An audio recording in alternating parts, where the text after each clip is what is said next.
央视刚刚披露了我军歼16战机驱离外军机的细节，过程可以说是令人振奋又值得分析。来看详细情况。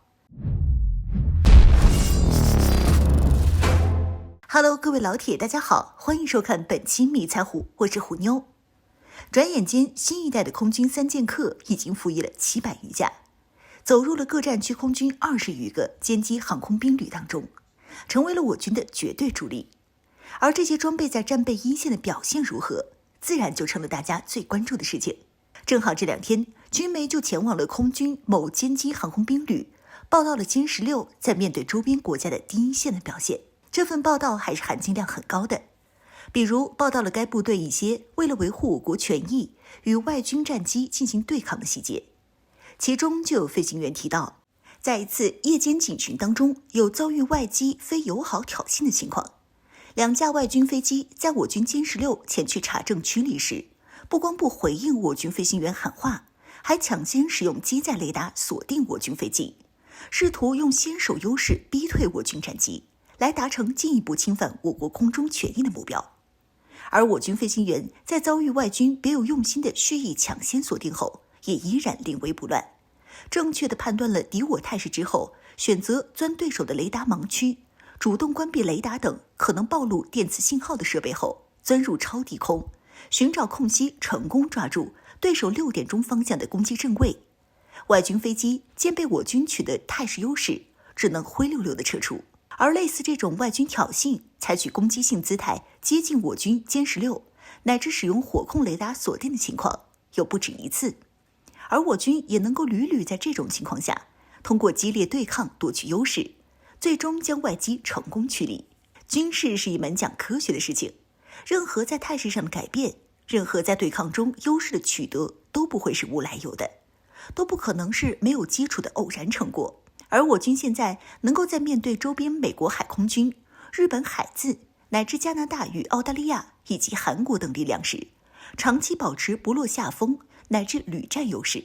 过去几年，通过飞行员训练的软件方面，以及空军装备换代的硬件方面，同时发力是最关键的。从飞行员素质这个软件层面来说，我军过去几年飞行员的训练时间与训练强度都有了明显的提升。这些换装了空军新装备的部队，飞行员年平均飞行时间普遍超过了120乃至150小时，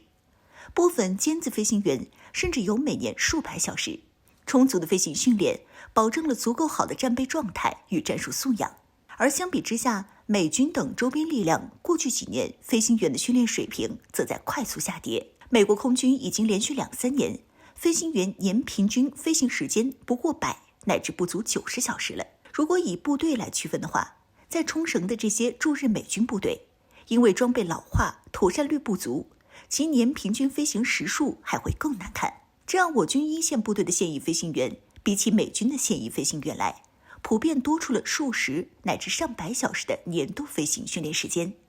在实战科目、在空中格斗等对抗型科目上的训练时间优势就更加显著。但就从这一点上来说，我军飞行员能够在这种短兵相接、拼格斗的不利局面当中，通过优秀的战术素养占据优势，就一点都不让人奇怪了。所以像被央视公开的我军歼16以1敌2，还能抓住机会逆转取胜的案例，就很能体现训练水平。那次行动发生在夜间低能见条件下，光是夜间飞行就是高难度科目，更不要说挂着实弹在夜间进行识别查证，可能要进行夜间格斗等行动。而在这种条件下，我军飞行员还敢于下超低空、关雷达、钻敌人盲区，夜间海上超低空3者组合到一起，稍有不慎就会发生坠机事故，是大部分飞行员避之不及的事情。没有高强度训练，是不可能有这个信心选择这种战术。而我军飞行员能大胆选择这种战术取得胜利，能够在外军飞行员不敢飞的夜间海上超低空飞，那就是胜利的保障了。另一方面，我军通过过去几年的先进战机快速换装，也确立了我军空军歼击航空兵部队相比于周边国家与地区的战术战斗机部队，在装备性能与装备数量上的双重优势。这也保证了我军的优秀飞行员能够有条件发挥出他们的战术素养来。我军光是东部战区空军，过去5到6年时间换装的新飞机就有6个旅200余架，而整个东部战区空军的平均机龄也就10年左右。相比之下，驻日美军常驻冲绳的 F-15平均机龄已经35年左右。最近因为实在不能飞了，终于调回国了。日本空自的情况也差不多，这2个旅的歼20、3个旅的歼16与1个旅的歼10C，